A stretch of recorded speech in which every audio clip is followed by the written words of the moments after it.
and there also wasn't like very clear leadership roles defined, if that makes sense. I remember my senior year, we were ranked at one point, I think 9 or 10 in the country.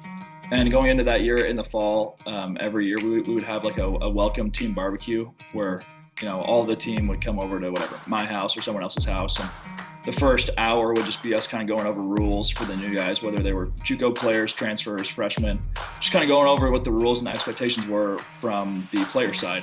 Um, and I remember first couple years, there'd be a very clear, a group of like 3 or 4 seniors running the meeting. And then my senior year, I start off leading it. A couple of my roommates are talking. And then pretty soon, it was just like 10 or 15 guys were all just kind of like chiming in, throwing their own things in. Um, and I think that's really what made that team really great is it wasn't just 3 or 4 clear leaders. Everyone felt like they had a leadership role, and everyone felt like they had uh, accountability to someone else. Thank you for tuning in. Thank you for listening. I am your host and coach, Tyler Johnson. And whether you've tuned in to elevate your mindset, your game, or just your day, you are in the right place. My guest this episode is a former champion collegiate baseball player who's turned a career-ending injury into a career as a mental performance coach for other athletes, helping them to become their best, as well as a marathon runner himself. Please welcome to the Elev8 podcast, Grayson Sterling.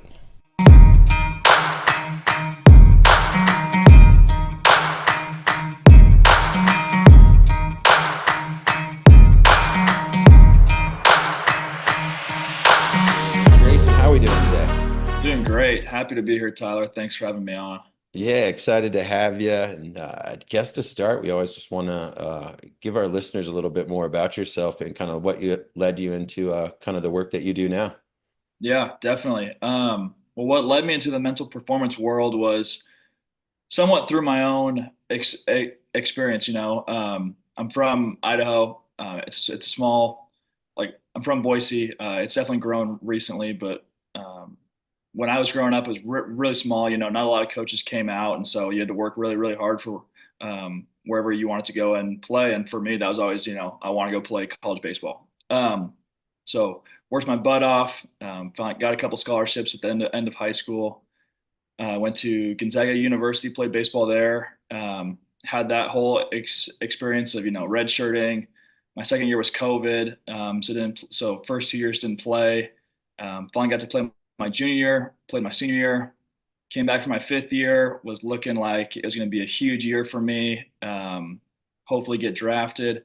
And my 3rd day of practice, I broke my leg, fractured my tibia and fibula. So you go from, getting all these draft calls and talking to all these guys to, okay, how am I going to walk? Like, how am I going to run? How am I going to swing again? And so kind of through that whole process, I reached out to a sports psychologist and talked to him. And when we first started talking, it was a lot of, injury focus. And then we started talking about, I started getting better and we started talking about more baseball specific stuff. And I was like, wow, there's a lot here that I wish I would have known way earlier. How good could I have been as a freshman, as a sophomore, as a junior? Like that would have been really cool. And so after I was done playing, I kind of dove into more of the mental stuff, went back to school, got my master's degree. And I guess that's how it all started, was just me wishing that I would have had more of these resources when I was playing and wanting to provide that for others. Yeah, yeah. None the injury is such a, I think, like you said, college athletics. I think as a football player, and I think as you saw probably as well, it's like if you're going to play for a long time, injuries are going to happen. And then there is, I know from my own experience that sit me out part of my college, my college career, it was, can you talk about some of those things that athletes, when we're kind of sidelined and we've got these injuries, whether they're, more catastrophic as yours, or even, when we're just out maybe 4 weeks with some things and we're detached from our team. Can you talk about kind of maybe your experience and then the tools you developed? Yeah, 100%. So for me, baseball's a really grueling grind sport. You're probably playing between 100 and 200 games per year. And so I was super lucky to never have had an injury until I was 22 years old, which was a good thing and a bad thing. Obviously, it kept me on the field, but also I was 22 and I had never been injured ever. I'd never missed more than 1 or 2 games. Wow. So I really had no clue how to handle that. But going through it, I really learned a lot about perspective, and not taking any day for granted. Like when I was laying on the couch for 4 weeks with my leg in a cast, I was like, man, I'd give anything to just be out there. And also, I think just really learning to lean on your teammates. I think during that whole process, I felt like I needed to be isolated because I was injured. I was supposed to be the leader, but I didn't feel like I could show up for the team that way. And looking back on, I think that was something that I really wish I could change, because I think leaning on my coaches, leaning on my teammates more, would have helped me have some better days. Definitely helped them have some better days. And it just would have helped everyone more in the long run. So definitely lean on people that you have there and don't feel like, you're the only person that's ever been injured because everyone's gone through it at some point. Yeah, no, that's good.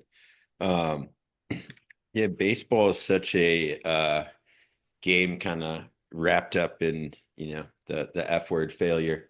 Where it's, So, they joke about, 7 fails out of 10 gets you to the Hall of Fame, right? And at the high level. Um, can you talk about you were saying kind of, some of these eye-opening things, kind of as you healed from your injury and, that baseball application. But can you talk about some of those things that you kind of maybe you wish you would have had earlier in your baseball career that were kind of maybe would have. yeah, 100%. The biggest things for me, was I, I could always handle the failure pretty well, and I always knew hits were coming around the corner, and I could take good things from my outs, whether it was a good swing or I swung at the right pitch. What was really difficult for me was kind of like the confidence and the self-talk aspect of that Mhm. confidence. Um, I had always played infield in high school, and then when I got to college, it was pretty clear that I wasn't playing infield at the college level, so I moved to outfield. And learning a whole new position in college was definitely a lesson in itself. But it was a lot of just, okay, like my hitting's there. Now I need to get better on defense, which Yeah. it's normally the other way around. Normally guys are totally fine on defense. They just have to get better at hitting. And so when I was out in the field, I'd be having just a lot of negative thoughts of like, man, I really hope the ball doesn't get hit to me. If it is hit to me, I hope it's just like a pop up, like right to me. I don't have to run. Um, and those were all just like very natural thoughts to me in the outfield, and I didn't really think anything else of it. And then I started talking to someone and sharing these outside of my own head, and they were like, "Wow, we can really clean this up and get you feeling better." And once I learned about those strategies and learned how to do that and put that into action, it's like, wow, I do feel way better out here. And I've always had this confidence. It was just like I just kind of let my mind take over and just listen to what I was thinking. And so I definitely wish that I would have had more of that just for my outfield play and also sometimes hitting, but mostly in the outfield. Sure. That's great.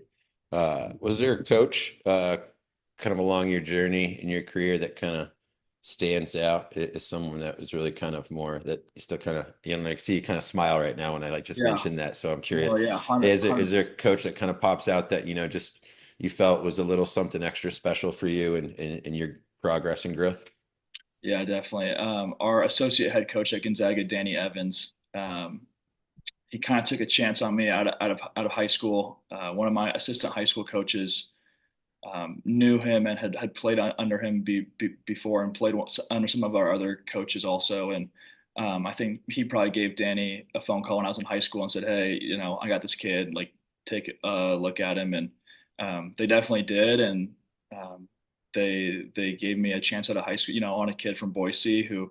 Not a lot of athletes come out of this area. Now there's a lot more, but 7, 8 years ago there wasn't very many. Kind of took a chance on me, and he definitely stands out to me because he was the nicest guy. He would treat you with so much respect, and then we get on the practice field, and it was like boom, like totally flipped. Like now it's like how can he motivate you to be the best player on that day? And I think that was something that when in the moment, I didn't really understand it. I was like, man, why is he being so mean to me? but now looking back on it, like I'm so thankful and I'm so grateful for it because like he never took a single day off. Like showing up to practice every day, like he was making sure that I was bringing my best also. So I really credit a lot of my training improvements and just baseball success in general to him. That's fantastic. Being kind of it's just several years kind of removed, a lot of listeners this podcast kind of high school student athlete age into college, and those coaches, people that kind of coach them. But what advice would you give to kids that are, trying to find a place to play? Obviously there's a lot of bad advice in social media things that circulate. But what would be the things that you would tell kids that are trying to find a place to hopefully play at the next level, and what to focus on? Yeah. I think the first thing I would say is, if you want to play at the next level, there's always somewhere for you, especially now with the transfer portal and all those resources, especially like as the growth of social media, social media can be used for a lot of negative things, but I think as a high schooler trying to find a place to play, it opens a lot more doors than there used to be. So the first thing I would say is like if you want to, like that's definitely an option at some level. Um, Second piece of advice I would say is, just play as much as you possibly can.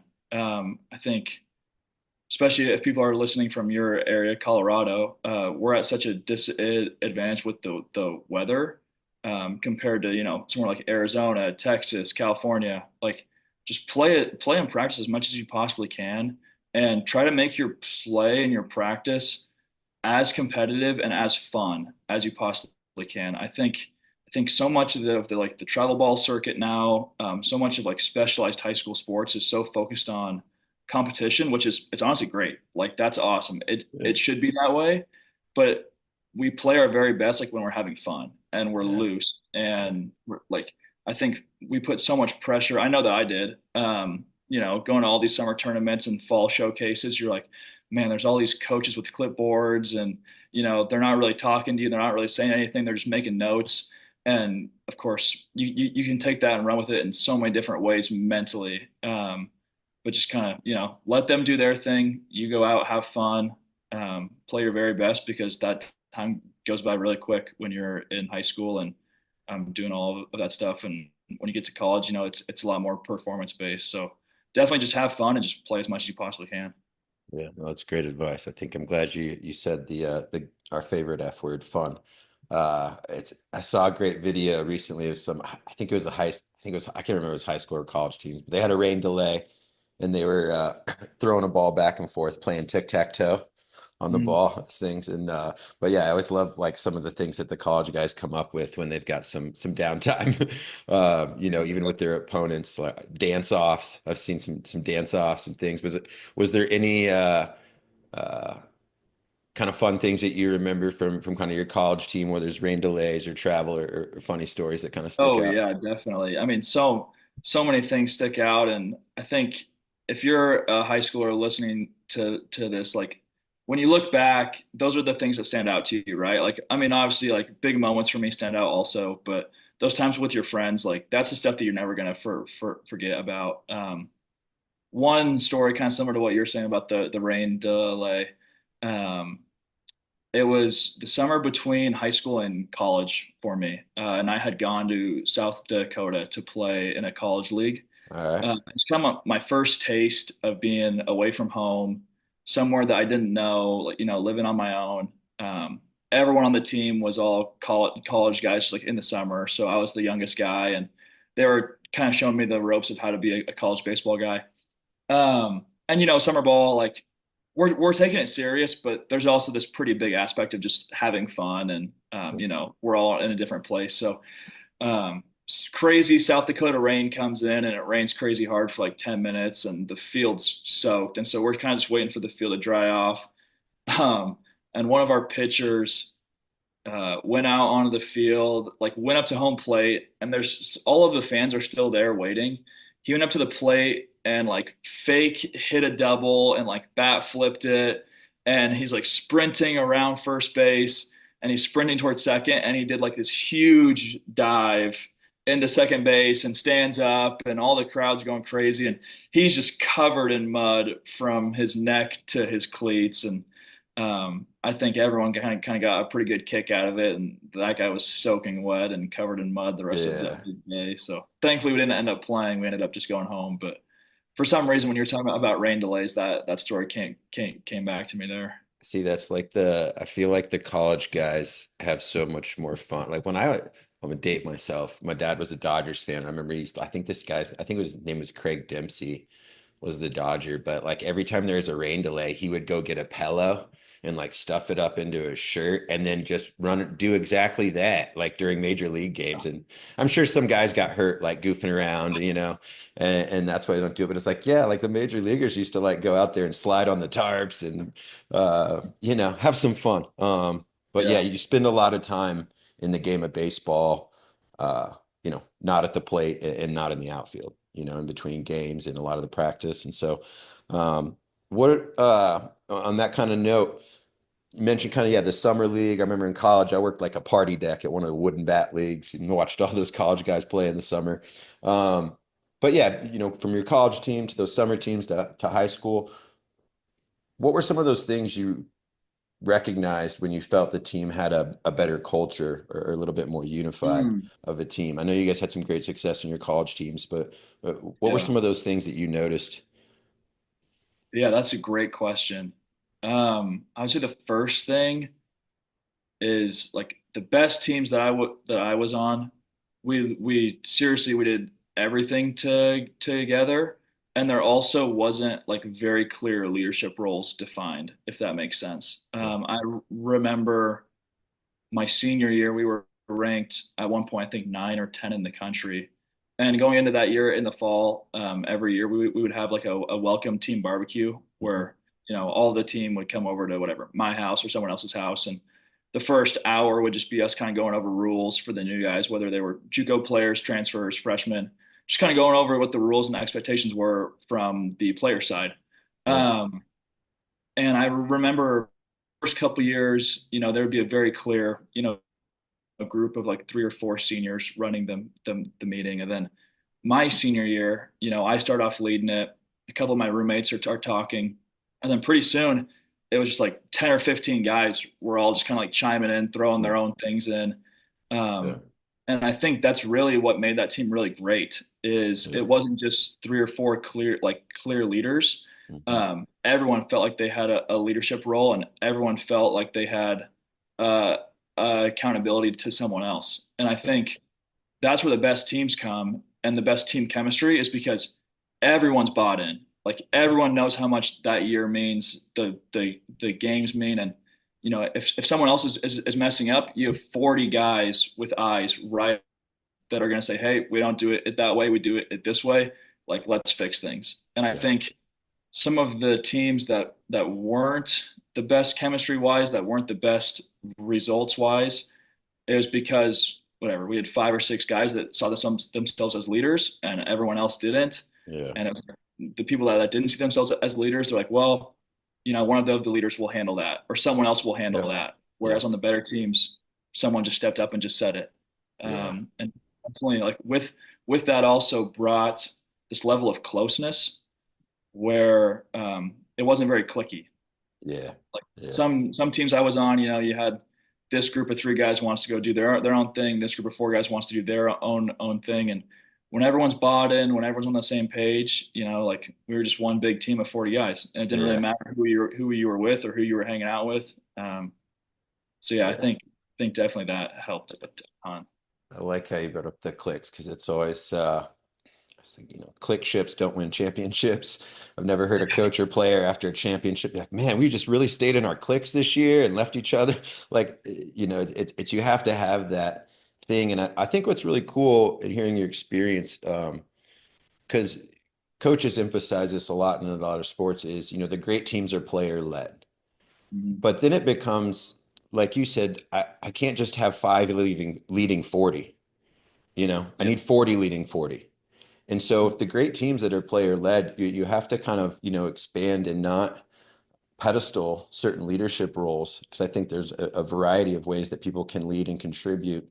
Where I had a conversation recently with the head football coach of Wyoming, where I don't think there's some other coaches doing it too. They're doing away with captains, or using them for some other reward or mechanism for recognition. Um, because yeah, sometimes coaches are seeing that trap of, well, the captains will take care of it. And if they Yeah, don't, it's on them, not me anymore, because I didn't get elected. And so I think there's this interesting of developing leadership. We've got to find ways to do it for everyone, sometimes without title. So I think that's really cool that you kind of noticed that from your experience and seeing how the larger contributing to the leadership really is a big thing. Um, what I saw doing a little research, you recently did a marathon. yes, All yes. I right. did a marathon last May, and I'm signed up for another one next month in April. Okay, I've done some halves in 10 miles. I haven't done a full marathon, but I know from dabbling with those runners, what's something you learned about yourself and going through that process? You obviously signed up for Yeah, the next second one. That's awesome. yeah. But what did you learn in that process? Yeah. That was a crazy process. It kind of started. So I had my leg injury. My college roommate for all 4 years of college, he had the same leg injury a year before mine. Okay. And so it kind of started. We both finished up our baseball career. We were like, we both kind of wanted to do something to prove that like our legs were fine and that we were healed and that, this isn't gonna define Yeah. us. And so why not just start at the top, just go straight for the marathon. And so we kind of started talking about it. And I think something that I learned about myself is just like the power of just showing up every day. And I think that's something that I knew, but I hadn't seen it in a realm that wasn't baseball, if that makes Yeah. sense. Because Yeah. we started running and man, my first run, I was like, let's just make it one mile. And I get to the end of 1 mile and I'd be huffing and puffing and I'd be hurting bad the next day. My hips would kill me, my knees would kill me. I'm 6'4", 200 pounds. Like I'm not made to run long distances. There's not many marathoners that are that size. So slowly just, working from 1 mile to 2 miles to 3 miles. And pretty soon after, a number of weeks, a number of months, you're doing 10, 12, 14 miles. And so not trying to eat the whole horse in one bite, right? That's a saying. You just take one bite here, one bite there, and pretty soon you end up there. Yeah.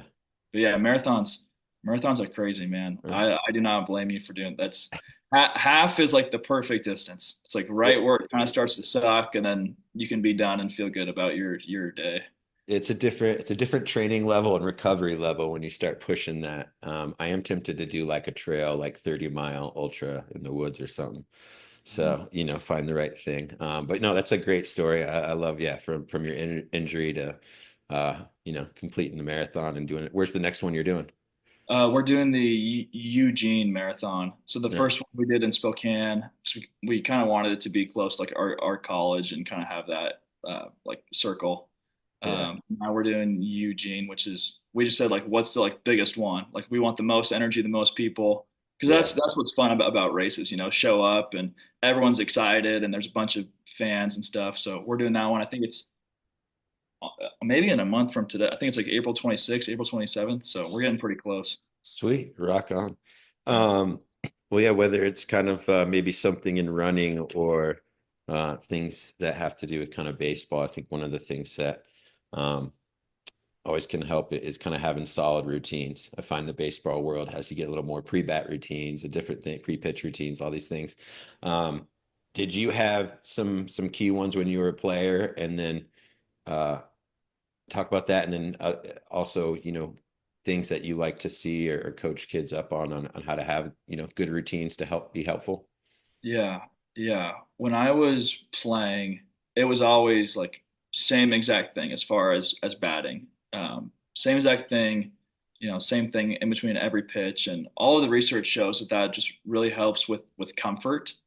And being comfortable in different in environments. There's always going to be different stimuluses, whether that's the pitcher, the ballpark you're playing at, the weather was always a huge one for us. So just how can you control all those variables and just, be focused in that pitch. So for me, it was always like a certain way how I walked up to the plate, got the batter's box ready, stepped out, picked up signs, fixed my batting gloves, take my deep breath, get my swing thought going. And that's also exactly how I teach it now for baseball. Just, step out, take your big deep breath, find your focal point to harness your focus, and then get your good swing thought. Win this pitch, battle, fight this pitch off, whatever that may be for that specific pitch. As far as what I tell other athletes, it's such a like find out what works for you. Like it's so personalized. I play with some guys who they be starting pitching and they be like, "Don't talk to me. I don't want to talk to anyone all day. I'm just gonna go in my locker, close Yep. my eyes, take a like nap. Like don't bother me. I'll be ready to go." And Yep. they come out super serious, super focused. And I play with some guys who like up until when they're walking out to the field for their first pitch, they're joking around, they're talking to everyone, and it's just whatever works for you. Some guys Sure. naturally fire a little bit, like have a little bit more fire, and they need to calm down and joke and talk. And some guys kind of need that fire and need to lock in. So it's just whatever works for people. And I'd say definitely like experiment with that stuff. If you're in high school, if you're early on in your college career, like try all these different things, figure out what works for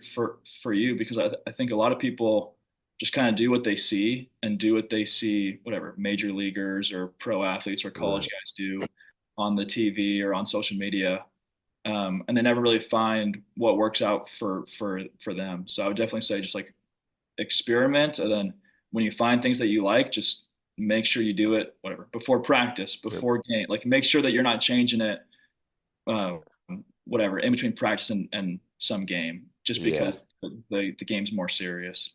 Yeah. I was watching so Amazon Prime has a series called Game Sevens. And they're the Cubs Cleveland World Series from several years ago. And Rizzo talks about uh they're like, what'd you do before game seven? He's like, well, I went to the arcade in the clubhouse and I played an hour of Mario Kart and then I turned on my heavy metal and got ready for the game like I would any other day. Yeah, It was like even, exactly. even like the biggest mountain, he's like that, but that's what they, let loose for an hour and then go turn on my music and dial in. And so yeah, I think those finding those routines, it is kind of like you've got to do some trial in the air and find what works for you.